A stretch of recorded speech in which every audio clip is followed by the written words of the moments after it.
My name is Cassian. I'm going to tell you about a man who was either one of the greatest spiritual teachers who ever lived, or one of the most sophisticated predators. And I'm genuinely not sure which. That uncertainty is the whole point. In 1922, a man arrived in France with no credentials, no institution, and a teaching so confrontational that almost nobody who encountered it could tolerate it for more than a few months. His students included some of the most accomplished people in Europe: doctors, composers, scientists, writers, editors who shaped the literary culture of the 20th century, brilliant people, exceptional people. People at the top of their fields who sensed that something essential was missing from their lives and came to this man looking for it. Most of them fled, not because the teaching was too complex, not because the man was incomprehensible. They fled because of what he showed them about themselves. His name was George Ivanovich Gurdjieff, and his central claim, the one that drove people away, the one that has never been absorbed by mainstream culture, the one that I believe is the most dangerous idea a human being can encounter, is this: you are not conscious right now. You think you are. That thought, of course I'm conscious, I'm watching this video, is a machine talking, and it's not you. I'm going to make that claim real for you, not through philosophy, but through what happens inside your own mind. In the next 25 minutes, by the end of this video, you'll have proof. Not because I convinced you, because you caught yourself. Let me start with something you can test in the next 30 seconds. Think about what you told yourself you'd do this morning. The plan, the intention. Maybe it was wake up early, exercise, eat well, start that project, read that book, meditate, be more present today. Now think about what you actually did. The gap between those two, between the one who set the intention and the one who hit snooze. I scrolled through the phone, ate something quick, forgot about the book entirely. That gap is not laziness. It's not a lack of discipline. It's not a personal failing. It's evidence that the one who made the plan is not the same one who woke up. Gurdjieff's first teaching, the one that underpins everything else, is that you do not have a single unified I. You have hundreds, maybe thousands, each one a temporary mechanical reaction to a stimulus, each one claiming to be you, each one making promises the next one won't keep. The I that decides to meditate at night is not the I that picks up the phone the next morning. The I that writes the goals on January 1st is a complete stranger to the I that abandons them by February. A parliament with no president, a ship with a rotating crew, each sailor briefly grabbing the wheel, calling himself captain, steering toward whatever caught his eye, and then wandering off. The next sailor grabs the wheel, new direction, same conviction. I'm in charge. I've always been in charge. You narrate this chaos as a life, as your life, as though someone is making decisions. The press secretary writes the story after the fact, connecting the contradictions into what feels like a coherent journey. I changed my mind. I grew. I had a realization. All of it narrative. All of it the machine making sense of its own randomness. Now, if you have hundreds of eyes taking turns and none of them is the real you, why don't you notice? Why does it feel like you're one person making coherent choices? Because of what Gurdjieff called buffers. Imagine a car with shock absorbers so good that you can drive over potholes, speed bumps, even off cliffs, and never feel a thing. The ride is always smooth. You never register the impact. That's what buffers do to your psychology. They absorb the contradictions. They prevent you from seeing that you said one thing and did another, that you believe yourself to be honest while lying constantly, that you believe yourself to be kind while ignoring suffering that's inconvenient. The buffer smooths over the gap between who you think you are and how you actually behave, so seamlessly that you never feel the collision. And here's the most disturbing part: the buffers aren't a malfunction, they're a feature. Without them, the machine would break. If you actually saw, all at once with total clarity, every contradiction between your self-image and your behavior, the psychological shock would be unbearable. The buffers exist because the truth experienced all at once would destroy you. So the machine reveals it to you in tiny, manageable doses. Or more accurately, it doesn't reveal it at all. You go your entire life with the shock absorbers running perfectly, believing you're one person, believing you're choosing, believing the press secretary's story. Unless someone removes the shock absorbers. Let me tell you what that looked like in practice. A.R. Orridge was the most influential literary editor in England. He ran The New Age, the magazine that published Ezra Pound, T.S. Eliot, George Bernard Shaw. If you were a serious writer in the early 20th century, Orage was the man you wanted to impress. He was, by any measure, one of the sharpest minds in the world, and he walked away from all of it. Left London, left the magazine, left the literary world that treated him like a king, moved to New York to run Gurdjieff's American groups. His friends thought he'd lost his mind, and Gurdjieff obliged his search, but not gently. At group meetings in front of other students, Gurdjieff would interrupt him mid-sentence, tell him his understanding was worthless, that he was performing wisdom, not practicing it, that his eloquence was his chief feature, his vanity wearing a scholar's mask, that every time Orage opened his mouth to explain the teaching, he was using understanding as a substitute for being. The more beautifully he articulated the ideas, the further he moved from actually living them, week after week, publicly, systematically, for years. Gurdjieff wasn't being cruel. He was performing surgery without anesthetic. Orage's buffer was, I am a person of exceptional understanding. That buffer was so sophisticated, so elegant, so convincing to everyone, he could process every teaching, articulate it beautifully, and never once actually do it. His understanding was the machine's most sophisticated trick. The mask had eaten the face. And Gurdjieff kept cutting, not randomly, with surgical precision, targeting the exact structure that organized Orage's entire personality. Now, here's why I told you that story. As you were listening, be honest, your machinery did something automatic. It identified with Orage. Ah, the intellectual who mistakes understanding for practice. I do that sometimes. But Gurdjieff's teaching says, the one you identified with is almost certainly not your chief feature, because the chief feature is the one you can't see. It's the lens through which you perceive everything, which means it's the one thing the lens can never perceive, like an eye trying to see itself. The comfortable self-criticism I sometimes intellectualize instead of practicing, that's a buffer too. The machine offering you a manageable flaw to distract you. So now you're in a double bind. You can't find your chief feature by looking, because the looking is done by the machine, and the machine is organized by the chief feature. The prison guard is also the architect. I want to take you somewhere now, and I want you to see what Gurdjieff's teaching looked like, not as philosophy, but as a living practice. Paris, Rue des Colonels Renard, the 1940s. A long dining table in Gurdjieff's apartment. 20, sometimes 30 people. Doctors, writers, artists, minor aristocrats, crowded into a space that smells of lamb, spices, and Armagnac. Mountains of food that Gurdjieff cooked himself. Elaborate dishes from recipes he collected across Central Asia. And the ritual, the toast to the idiots. Gurdjieff would assign each student their idiot type. Ordinary idiot, super idiot, arch idiot, hopeless idiot, compassionate idiot, all the way to the unique idiot, which he said was God. Each toast required drinking. Armagnac. Not sipping. Drinking.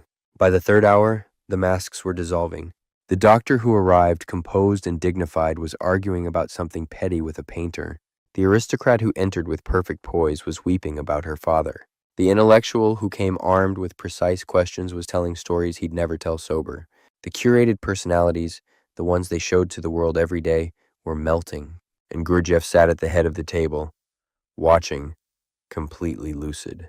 Reading the room with a precision that his students described as almost supernatural. He would say one sentence to one person, seemingly casual, seemingly offhand, and the entire table would watch that person's mask crack, not because the sentence was profound, because it was aimed, with extraordinary accuracy, at the exact place where the buffer was thinnest. Because now the real machinery was visible, not the personality, the mechanism underneath.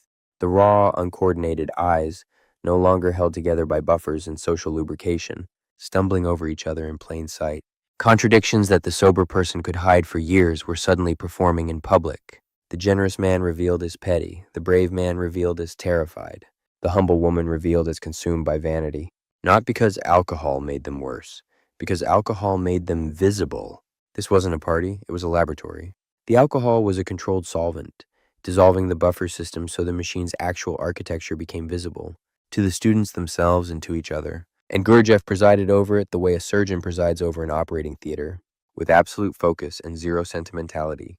And the next morning, when the buffers reassembled and the masks went back on, the students remembered. They had seen it, the machine exposed. The contradictions that the sober mind insists don't exist. visible, audible, undeniable. Gurdjieff built a system for making it happen on purpose, under conditions where a teacher was present to say, that, what you just saw, that's what's actually there. The version you walked in as, that's the fiction.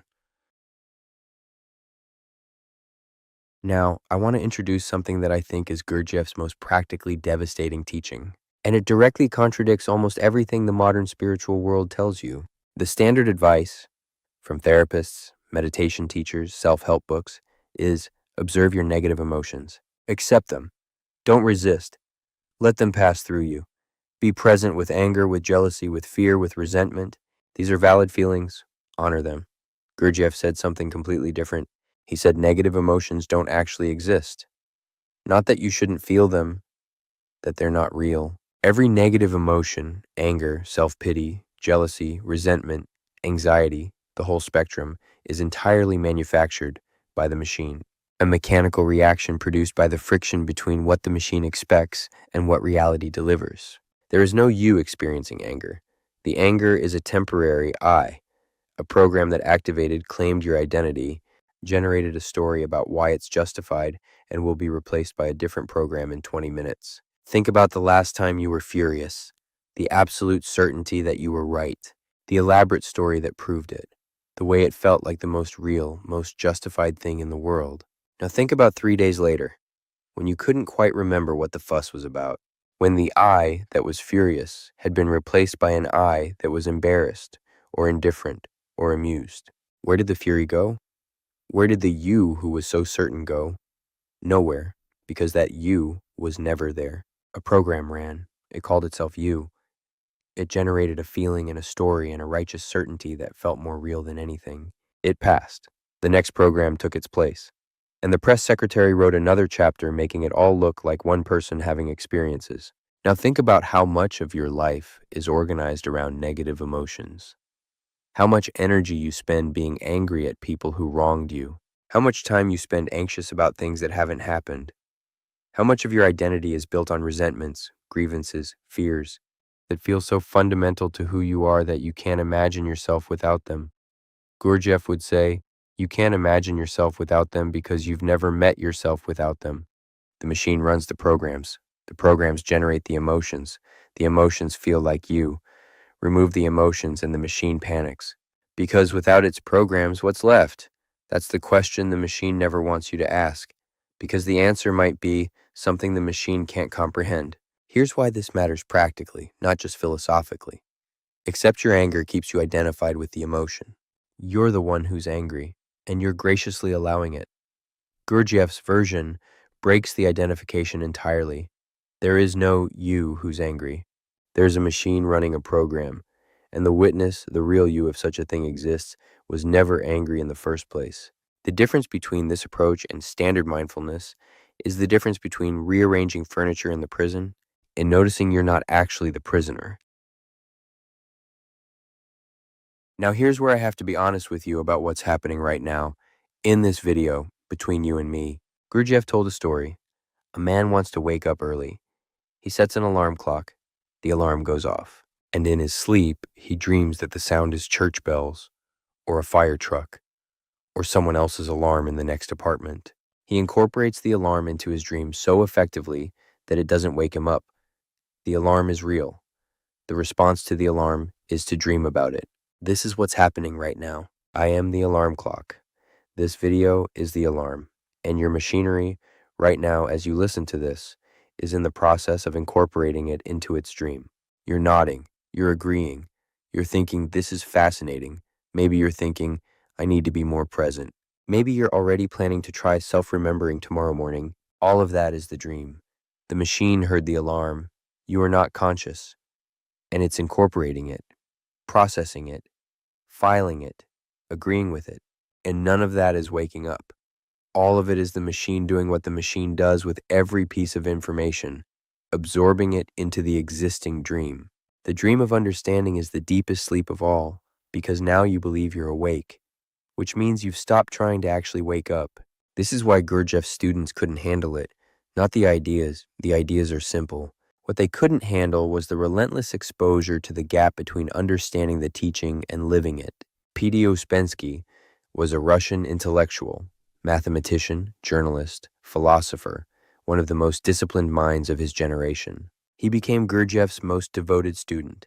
He documented everything with the precision of a scientist recording experimental data. He wrote, In Search of the Miraculous, which remains the single clearest exposition of Gurdjieff's system ever produced. Ouspensky could explain self-remembering with more precision and clarity than anyone alive. He taught groups of his own. People came from across Europe to hear his explanations, and he couldn't sustain self-remembering for more than seconds at a time. The machine kept winning. Every single time, he would remember himself, be present to himself being present, and within seconds, the machine recaptured him. He was back in thoughts, in reactions, in the automatic processing that is the machine's normal state. And Gurdjieff kept showing him, kept pointing at the gap. You understand this perfectly, Ouspensky, and you cannot do it. Can you imagine what that felt like? To understand the map perfectly and be unable to take a single step? To see the prison with absolute clarity and be unable to walk through the door? For years, Ouspensky eventually left. Not because he stopped believing the teaching was true.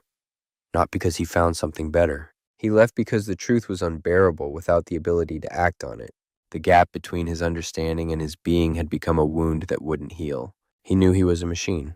He could prove he was a machine, and he could not stop being a machine. And now I have to tell you the part of this story that I cannot resolve, that I don't think anyone can resolve, and that I believe is actually the deepest teaching Gurdjieff ever delivered, though he may not have intended it. Gurdjieff fathered children with multiple students. He extracted enormous sums of money from wealthy followers, sometimes through manipulation, sometimes through charm, sometimes through what looked indistinguishable from coercion. He lived lavishly while students lived in poverty. He created conditions of total psychological dependency, where your teacher holds the mirror, and the mirror shows you things you can't see anywhere else. And so you cannot leave without losing access to the one person who can show you yourself. I'm not going to explain this away. I'm not going to say it was part of the teaching. Some of it may have been a man with extraordinary insight who also had very human appetites and very human blind spots. Because here's the thing that I think matters more than whether Gurdjieff was a saint or a predator. The witness and the machine share the same body. This is the teaching that Gurdjieff's own life demonstrates more vividly than anything in his books. Awakening doesn't kill the machine. Self-remembering doesn't eliminate mechanical patterns. Seeing your buffers doesn't dissolve them permanently. The machine continues to run. The appetites continue to arise. The patterns continue to activate. The multiple eyes keep taking turns. What changes is that someone is watching them run. And sometimes the watcher looks away. Sometimes the machine is faster. Sometimes the patterns are stronger than the witness. Sometimes, maybe often, the machinery wins. Even in someone who has spent decades developing the witness, even in someone who can see the machine with clarity in others while being blind to it in himself. And yet, the women, the money, the dependency, the machine running its own patterns while the witness was occupied elsewhere. Or perhaps the witness was present and the machine was running, both at the same time, not alternating, coexisting. If Gurdjieff himself, who developed the most precise system of self-observation, if he couldn't stop the machine, what makes you think you will? And what if that's the wrong goal entirely? What if the machine never stops? What if perfection was never the point? What if every spiritual tradition that promises you'll eventually transcend your patterns is selling you the same fantasy the machine sells you every day? The fantasy that someday the struggle will end and you'll arrive somewhere final? What if the real practice isn't killing the machine, but developing the capacity to watch it run without being run by it? Knowing that sometimes you'll fail, knowing that the machine will win rounds, knowing that the witness and the machinery coexist, not as a stage on the way to perfection, but as the permanent condition of being human. That's more useful than sainthood, because it's something you can actually practice, starting now, while the patterns are still running, while the machine is doing its thing, while you're imperfect, contradictory, and mechanical 98% of the time. The 2% when you're not, when the witness is present, when you catch the machine mid-program, when you experience those 2 seconds of genuine self-remembering. That's enough. That's the practice. That's the entire teaching. I want to try something, right now, not as a metaphor. Notice the screen in front of you. Notice the room around you. Feel the weight of your body. And now, while holding all of that, notice that you're noticing. Be aware of the world and aware of yourself being aware of the world, both at once. Hold it. Stay right there in this moment. How long did it last? 2 seconds? 3? Before your mind collapsed back into following these words, processing the content, generating reactions, thinking about what I just said instead of doing what I just asked? Those 2 or 3 seconds are the most important thing in this video. Not the ideas, not the stories, not the philosophy, those seconds. Because in that gap, that tiny gap before the machine recaptured your attention, something was present that is not a machine. Gurdjieff called it self-remembering, the double arrow of attention. Not thinking about awareness, being aware of being aware, and he said it's the one thing the machine cannot fake. The machine can process, the machine can concentrate, the machine can even meditate, sitting on a cushion, following the breath, doing everything right, all of it automatic, all of it mechanical, but the simultaneous awareness of the world and of yourself perceiving the world that requires someone to actually be there. A machine can process input. It cannot know that it's processing. It cannot be present to its own presence. And here's what makes this genuinely hopeful. After everything we've discussed, after the multiple eyes, the buffers, the chief feature you can't see, the alarm clock incorporated into the dream, those 2 seconds were real. They weren't the machine. They weren't a program. They weren't one more I claiming to be you. Something was simply there, witnessing, without commentary, without judgment, without the machinery of personality. The machine can run for 70 years without a single moment of genuine self-remembering. Most lives are exactly that. Decades of mechanical processing narrated as a biography. But in those 2 seconds, something was present that the machine cannot produce and cannot simulate. You just met it, right here, right now. And now I have to show you the last thing, the hardest thing, the thing that Gurdjieff called the terror of the situation. The terror isn't that you're a machine. That's bad enough. The terror is that you don't mind. You've been listening to this for 20 minutes.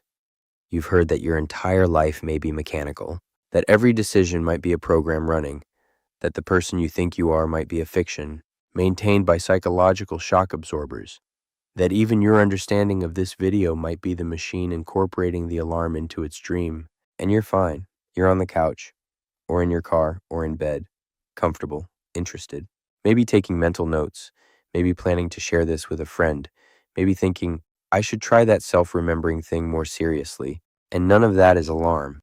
If someone told you your house was on fire, you'd run. If someone told you someone you loved was in danger, you'd move immediately with your whole being without deliberation. But someone just told you that the person you've been your entire life might not exist, that you may never have made a single free choice, that the you hearing this may be a machine dreaming about waking up. And you're fine. That calm, that complete unperturbed ability to hear the most devastating news about yourself and continue watching is the terror. The machine is so good at incorporating everything into its dream that even the news of the machine becomes content for the machine. Processed, filed, agreed with, neutralized. And this is what the modern world has done to Gurdjieff's teaching on a cultural scale. His teaching was designed to shatter your identification with the machine. The modern mindfulness movement took that teaching and turned it into a stress reduction technique, a tool for making the machine run more smoothly. Be present as productivity hack. Meditate as performance optimization. An app that sends you a notification reminding you to be mindful. The machine now has a mindfulness subroutine. It meditates. It journals about gratitude. It tracks its consciousness the way it tracks its steps. Still a machine, still asleep, but now with a feature that tells it it's awake. Gurdjieff would look at a meditation app and say, "The machine has learned to meditate. Congratulations, you've given the prison a yoga studio." And the proof that the domestication worked is simple. If your spiritual practice doesn't disturb you, it's not working. If it doesn't show you something about yourself that you didn't want to see, it's not working. It's a buffer. A new, more sophisticated buffer that uses spiritual language to keep you exactly where you are. And the part of you that just recognized this, that thought, oh, that is unsettling, watch carefully. Because in about 10 seconds, that recognition will also be absorbed, also filed, also neutralized. And you'll move on to the next video, or dinner, or sleep, unless something in you, something that is not the machine, actually heard this, not processed it, not filed it, heard it. The way you'd hear a fire alarm if the building were actually burning. You can't force that. You can't decide to hear it, because the decider is the machine. you can't understand your way to it.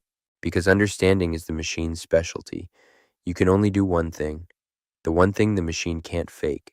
Be aware, right now, of being aware, right now, of the screen, the room, the body, and the one who sees all three.